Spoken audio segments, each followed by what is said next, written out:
Well, we are live on Facebook. My name is Drea, and today we're doing the AFWO Speaks of Meet the Admin.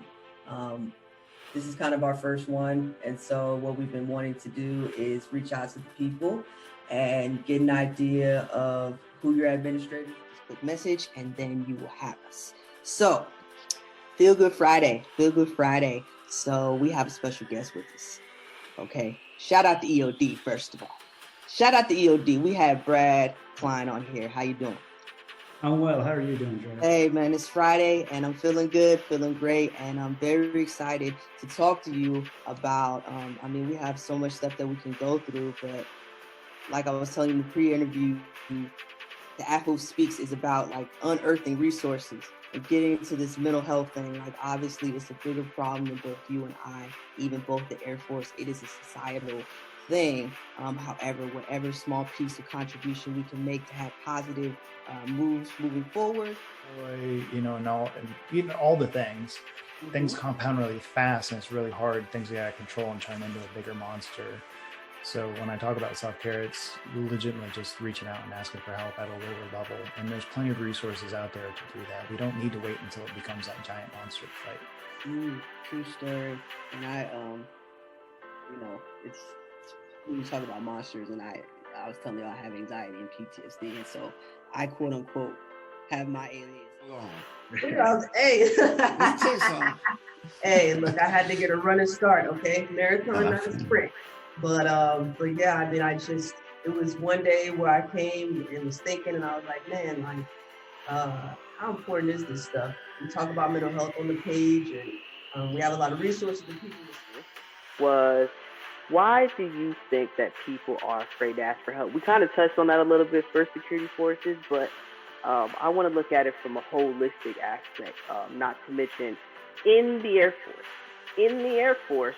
And I'll say from my piece is that there is this attachment to your career that could potentially be took with you throughout. You know what I mean? And so, but at the same time, are you willing? It's almost like you have to pick one. It's almost like you have to sacrifice one thing to do this. And so, what is your thought on it? It's okay to give it. And it's also, okay to take that and use that, yes, there's all the stress to your job, but it also can be something that's inserted in defining your purpose, like a source of validation. Right. So that kind of leads into my next question for you, which is about your inspiration. Like, what is your inspiration to keep living? So for me, man, it really starts with the foundation. You know what I mean? So my foundation, my spiritual side of things, my spiritual resilience is number one for me. I got to have that. So my inspiration is my God, and then my family. Mm-hmm. I grew up in conditions that are not ideal. We don't need to get into details because we've all heard those stories, but grew up in conditions that weren't ideal. So being able to have a family, to take care of a family, and to set a positive example for my family, that's big. Right. And then once you become a disagreement with yourself, you've already lost. Yep. So when I feel the bitterness and the pettiness and all this other stuff start rising up, I remember who I am at my core. And it's not for me to judge. It's not for me to tell you how to reciprocate this relationship. It's not for me to do any of that. It's for me to set my standards, right? Know who I want to be as a person and make sure I meet my expectations. So I talk myself off the ledge constantly. And it is a daily struggle. I struggle with really two things more than anything else. Number one being self-doubt. Not thinking I'm good enough for whatever it is I'm trying to do in this space. And number two, the pettiness of, oh, well, why this and why that? And really, that's just a matter of me just having to humble myself. Like, dude, who do you think you are? Nobody owes you anything. Nobody owes you this. You keep being the person that you want to be, So the quickest way to get my mind out of it is I ask myself a question, right? If I feel my emotions start to go up, I'll say, what does the person you want to become, how would they react in this situation? And I think about the person I want to eventually one day become, and I say, how would they react in this situation? And I react in kind. You know, and while you were talking, I was thinking about what do I do in those situations. Oof, I was feeling like you just want to go there and just like, you know what, you're about to get a piece of my mind. You know what I mean? And something obviously prevents me from doing that. Yes. Which is ultimately just, without asking what type of person I want to be, it's the person that I am.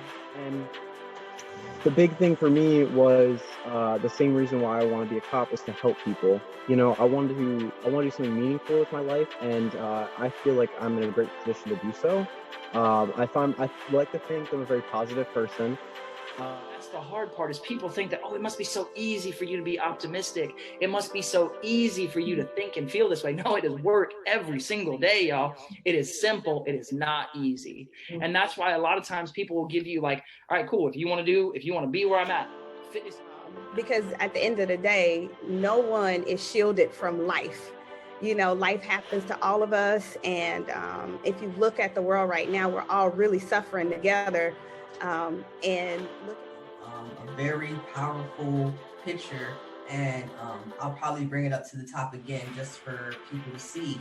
But basically, it was a plane being a aircraft being deplaned, and it had a fallen airman, soldier, or something to that degree on it, and you shared it to the page, and then you said, hey, don't forget about these type of situations. So can you explain to the people like what made you do that? So I was coming to the end of my tenure being the Honor Guard program manager, and you just kind of recapping everything that I've experienced during that time frame. And it really stuck out to me as we were trying to recruit the next program manager, as well as the new class, was, you know, I've had some really great people in the Honor Guard and some really supportive people, but I've also had not so supportive. And it's always made me kind of curious as to why. And I was thinking of every reason as to why I had heard that. All too often we're confused as just the flag guys, and that's our secondary or our auxiliary mission. So it's a compliment to the base that we're even providing those things.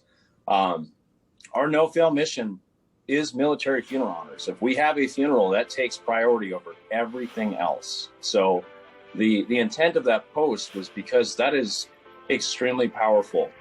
Seeing that member taken from the plane, it could be a dignified transfer, it could be a dignified arrival, but you don't associate, at least the majority of people don't associate the Honor Guard with that military funeral honors presence. We're always, oh yeah, you guys do the flags, you do the rifles and swords. We do all of that, yes. But we are not only masters of that, we are masters of also doing funerals. And that is the priority. It's public law, it's congressionally mandated, sent down from there to the Secretary of Defense. And then each branch has their own sections that take care of those. So we have to provide those no matter what. I got you. And so, you know, how does being an honor guard, like how has it prepared you to see those type of things? Because if I'm Airman, you know, Smith or whoever, and I'm like, I want to do an honor guard, and then they're like, hey, you know, we also do funerals and stuff like that takes a lot of mental preparation, right? You know, and obviously, at least from my experience, and correct me if I'm wrong, like you guys walk through training of carrying the casket, things like that, lifts, all that other stuff, right? And then eventually you get the event, and then you go to the event like it's, you know,